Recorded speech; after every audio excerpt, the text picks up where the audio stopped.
take the effort of trying to find a driver, they would already know if they actually have someone around them. And if they don't, they would be encouraged to just book. Uh, so that would happen on the screen in form of a map. Um, so that's how we handled it on the bike taxi part. At the airports, actually, there was no dual booking. So when we launched the lane, all of it was purely based on, all of it was purely based on first come, first serve. So people were not actually allowed to make a booking and then call the driver in. Rather, it was the case that a car would flow in and a queue would come in, and the on the operation side, we sort of had to manage uh, the number of cars based on the cycle that it would take for them to go and come back to fulfill the demand at that particular terminal of the airport. So there was no conflicting situation there. So sorry, Vibhav, just to clarify, so are you mentioning that in case of bike taxi, the rider as well as a driver both had the option to either take a pin dispatch or take a algorithm based dispatch? Is it like the driver was open to both? He could also get a pin dispatch. So what would happen in the case of a again the bike taxi?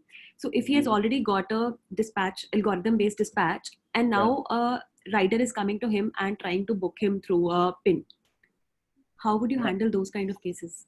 Right. So those kind of cases did exist. So let me just repeat this question. I think for those who may not be from the ride-hailing industry, essentially the question here is, hey, this driver already has an order and is waiting for a passenger, and another uh, passenger is approaching this person. So this happened in two ways. One, it was a real problem in the early days. And what passengers started doing is they would normally flock to a group of drivers. So most of these drivers, they don't really stand alone.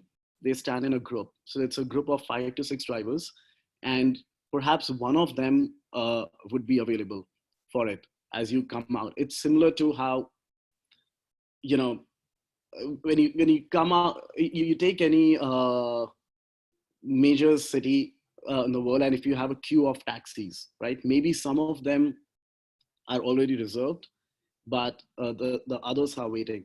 So for some of the passengers, this was not a problem.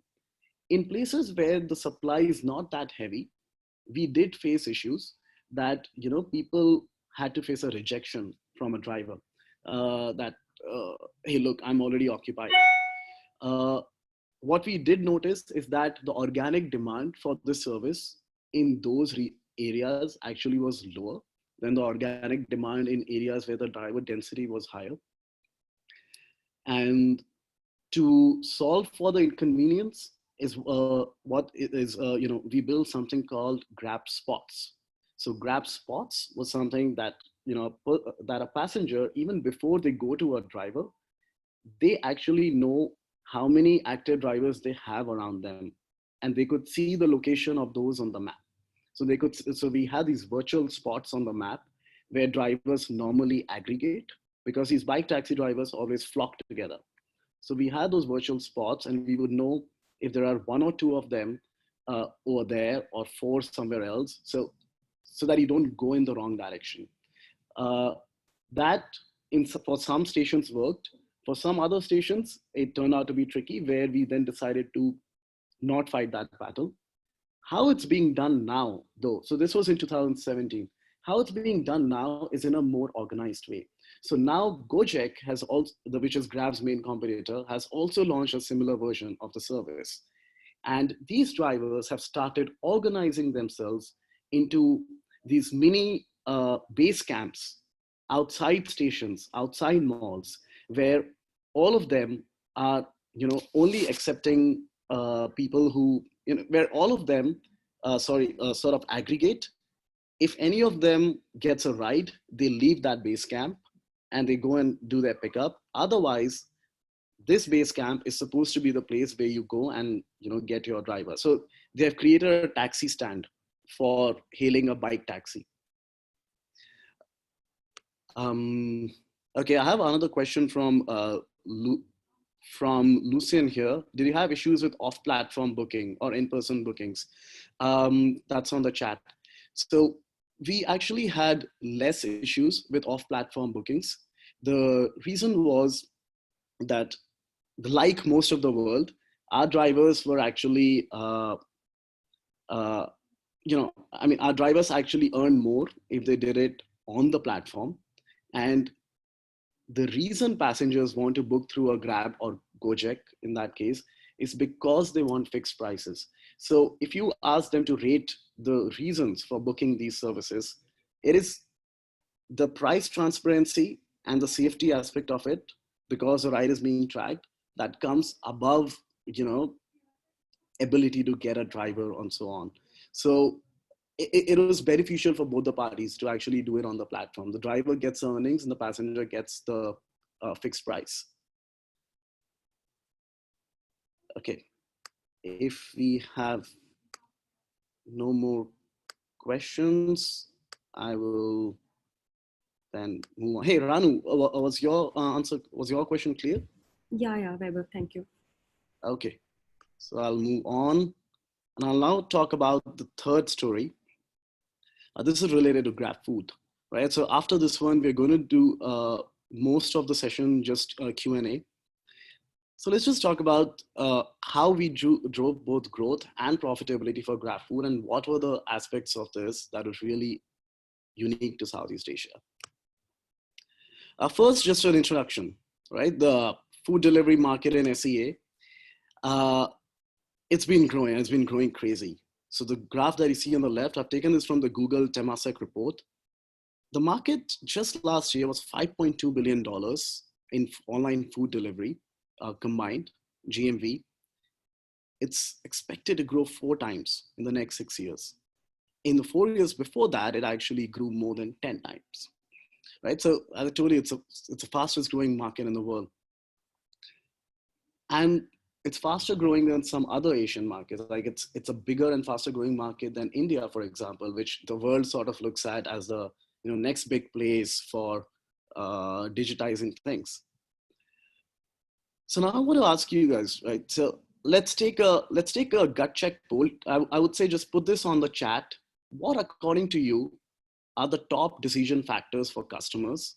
Or in your opinion, which are the top 2 decision factors when they're trying to choose a player, a food delivery player?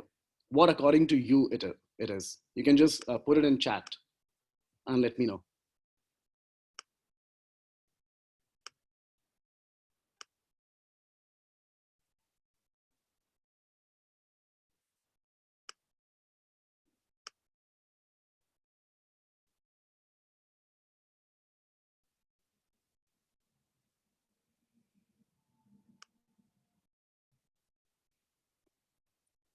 All right, no one's on the chat here.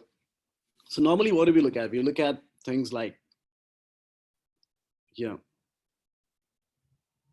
Okay, I can see some chats coming in. Selection, speed of delivery, availability of restaurants, availability of drivers,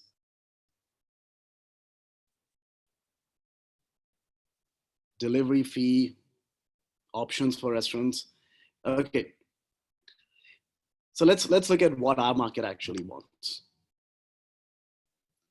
This, in general, is the order of priority for most customers in Southeast Asia at an aggregate. When I say Southeast Asia, remember Southeast Asia is made up of a country like Singapore, which is very affluent, and a country like Vietnam, which is not at all affluent, right? But if you take the aggregate, this is what it comes out to be: price, selection, experience, delivery time, payment options, quality of food. So these 3, price, selection, app experience, these really are the ones that, drive what people want to use. Delivery time is often overrated by a lot of players who start in the delivery space. They think, oh, everything needs to come in 10 minutes. Actually, people don't think so. People want their food to come fast, but not in 10 minutes. People just want their food to come in a reasonable time. So with Grab, the problem was we started 2 years late. We started this entering this market only after Gojek was already there, when Food Panda was already there,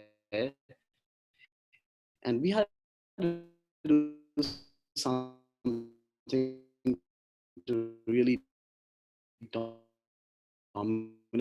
the market by end of 2019, and that required some work. So this really was a mission. How do you take an app that nobody likes? This is June 2018. It was a terrible app. Nobody liked it. And a market share was. First question here before that. Hey, are you guys able to hear me, or is my voice breaking up? If you're able to hear me, just give a thumbs up.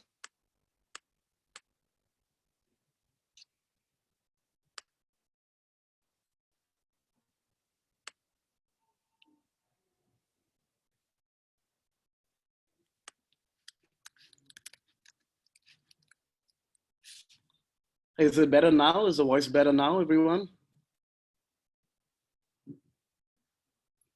Okay, great.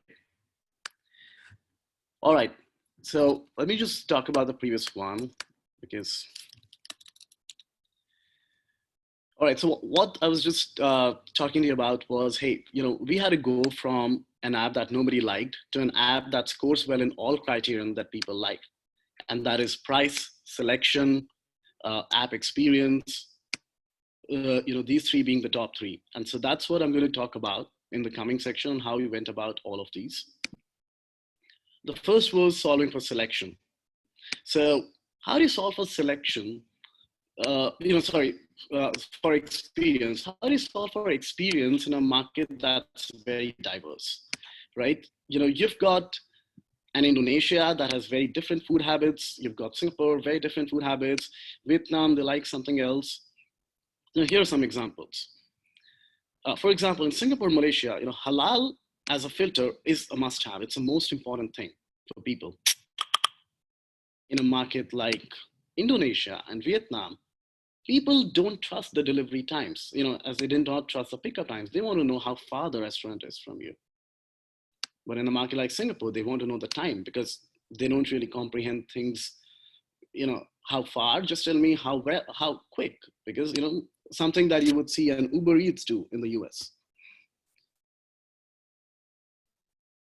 And then you have some other very social and, very cultural nuances.